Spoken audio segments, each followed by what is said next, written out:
Hello दोस्तों, हमारे channel पर फिर से आपका स्वागत है।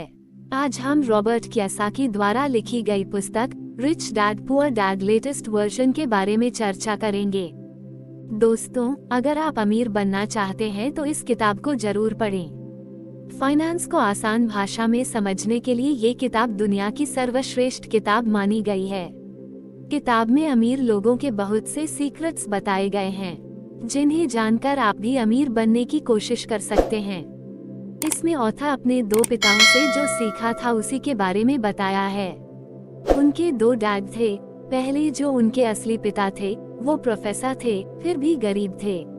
उनके दूसरे डैड, जो वास्तव में उनके दोस्त माइक के पिता थे, वो स्कूल ड्रॉप आउट थे लेकिन फिर भी रिच थे। लेखक ने अपने दोस्त के डैड को भी अपना डैड मान लिया था और उनसे रिच बनने के काफी कुछ सीखे थे। अगर आप ऑथर के दिए हुई रिच बनने का 6 सीक्रेट मेथड जानना चाहते हैं तो फिर हमारे चैनल में दी हुई rich dad poor dad part 1 audio summary सुन सकते हैं। फिर आपको इस बुक की अपडेटेड समरी समझने में आसानी होगा। आइए अब इस किताब की अपडेटेड समरी जानते हैं। दोस्तों, rich dad poor dad book summary के इस भाग में हम जानेंगे 6 एसेट्स मेकिंग मेथड के बारे में। ऑनलाइन एसेट्स, इंटरनेट पर एसेट्स बनाकर पैसे कैसे कमाएं। किताब के लेटेस्ट वर्जन में लेखक रॉबर्ट कियोसाकी ने बहुत से तरीके बताए हैं जिनसे आप घर बैठे सिर्फ इंटरनेट की मदद से अपने एसेट्स बना सकते हैं और पैसे कमा सकते हैं। अब पहले जैसा टाइम नहीं है। अब आपको कोई शॉप या बिल्डिंग रेंट पर लेने की जरूरत नहीं है। आप सिर्फ अपने लैपटॉप से ही तरह तरह के बिजनेस शुरू कर सकते हैं। आइए इन तरीकों के बारे में जानते हैं। ब्लॉग, आजकल सबसे अच्छा बिजनेस ब्लॉग को माना जाता है। वर्ल्ड में लगभग 776 करोड़ लोग रहते हैं।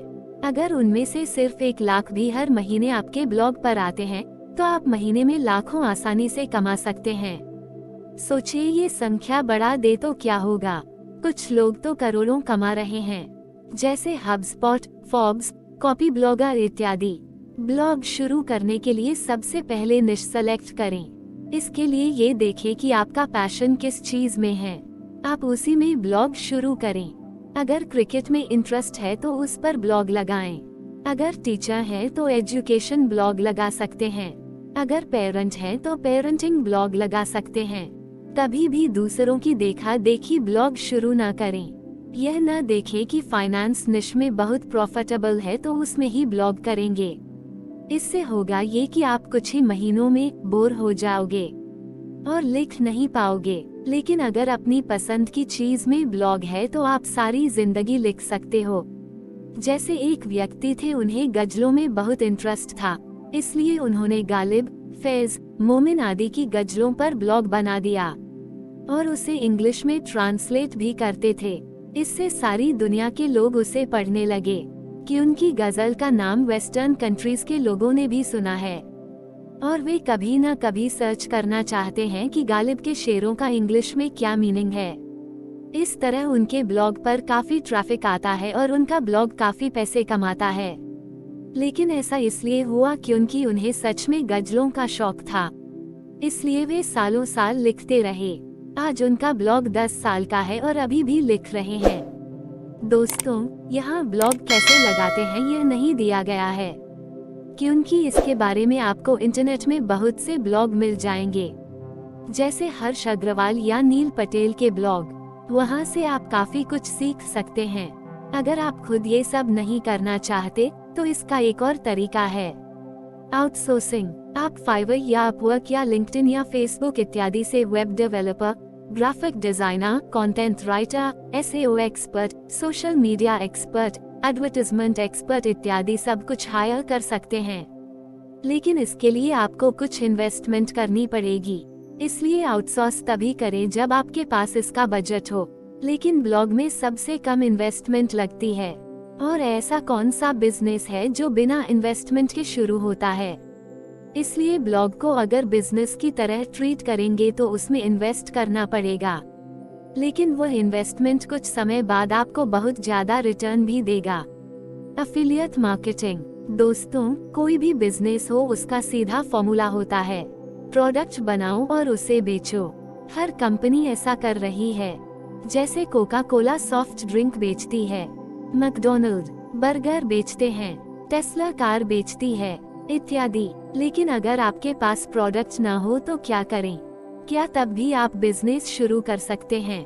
तो इसका जवाब है हाँ। और तरीका है एफिलिएट मार्केटिंग। अगर आसान शब्दों में बोला जाए तो दूसरे के प्रोडक्ट को बेचना ही एफिलिएट मार्केटिंग कहलाता है। बस इस पर आपको कमीशन मिल जाता है। इसके लिए भी सबसे पहले आपको ब्लॉग लगाना होगा। उसके बाद Amazon या क्लिकबैंक पर जाकर आप अपनी पसंद का प्रोडक्ट चूज कर सकते हैं जिसे आप बेचना चाहते हो। अपने ब्लॉग पर उस प्रोडक्ट का रिव्यू लिखें और उसका लिंक दें। जब रीडर उस लिंक पर क्लिक करेगा तो वह Amazon या क्लिकबैंक पर पहुंच जाएगा। अगर वह उस प्रोडक्ट को खरीदता है तो आपको भी कुछ कमीशन अपने आप ही मिल जाएगा। लेकिन अपने ब्लॉग को प्रोडक्ट के लिंक से न भर दें, इससे वह स्पैमी लगेगा। बल्कि प्रोडक्ट से रिलेटेड दूसरे हेल्पफुल आर्टिकल भी लिखें। सबसे पहले कस्टमर के बारे में सोचें, न कि पैसे के बारे में। अपने ब्लॉग के माध्यम से उन्हें वैल्यूएबल ज्ञान दें। इससे उन्हें आप पर ट्रस्ट बिल्ड हो जाएगा और वे आपके लिंक के जरिए उस प्रोडक्ट को खरीद लेंगे। प्रोडक्ट के अलावा बहुत सी सर्विस कंपनीज भी आपको एफिलिएट मार्केटिंग का मौका देती हैं। जैसे अगर आप अपने ब्लॉग के लिए ब्लूहोस्ट की होस्टिंग लेते हैं तो बाद में उसके लिंक की भी एफिलिएट मार्केटिंग कर सकते हैं। ई-कॉमर्स और ड्रॉप शिपिंग एक और तरीका है जिससे आप प्रोडक्ट सेल करके पैसे कमा सकते हैं। आप प्रोडक्ट को अपनी वेबसाइट के जरिए बेच सकते हैं। मान लीजिए आप कहीं से सस्ती टी शर्ट खरीदते हैं तो बाद में उन्हें ज्यादा दाम पर अपनी वेबसाइट के जरिए बेच सकते हैं। आपको टी शर्ट का फोटो लगाना होगा, उसकी विशेषताएं बतानी होंगी और आपको पेमेंट गेटवे लगाना होगा जिससे लोग आपको पेमेंट कर सकें। जब भी कोई आपका प्रोडक्ट खरीदेगा तो सारी पेमेंट आपको मिलेगी। इस तरह यह एफिलिएट मार्केटिंग से अलग है क्योंकि वहां आपको सिर्फ कमीशन मिलता है, लेकिन यहाँ पूरी पेमेंट आपकी होती है। इस तरह आप अपनी बुक, खाने का प्रोडक्ट, हैंडीक्राफ्ट, कपड़े इत्यादि कुछ भी बेच सकते हैं। इस तरह की वेबसाइट को ही ई-कॉमर्स स्टोर भी बोलते हैं। आपने शॉपिफाई के बारे में सुना होगा। उस प्लेटफॉर्म पर जाकर भी आप आराम से अपना ई-कॉमर्स स्टोर शुरू कर सकते हैं। इससे आपको खुद अपनी वेबसाइट नहीं लगानी पड़ेगी और पेमेंट गेटवे का भी झंझट नहीं रहेगा। ई-कॉमर्स का ही एक और आसान तरीका है ड्रॉप शिपिंग। इसमें आप सिर्फ कस्टमर के ऑर्डर लेते हैं लेकिन थर्ड पार्टी सेलर उस ऑर्डर को पैक और डिलीवर करता है। Amazon और फ्लिपकार्ट ऐसे ही काम करते हैं, लेकिन वे हर चीज बनाते हैं। लेकिन आप किसी एक प्रोडक्ट पर फोकस कर सकते हैं। कोई ऐसी चीज बेच सकते हैं जिसकी कस्टमर में डिमांड हो और बड़ी कंपनी उसे नहीं बेचती हो, जैसे होममेड कुकीज, मुरब्बा, अचार, लकड़ी के खिलौने, दस्तकारी के कपड़े, होममेड कैंडल्स, प्योर हनी इत्यादि। आप अपने प्रोडक्ट बड़ी कंपनी से कम दाम पर भी बेच सकते हैं।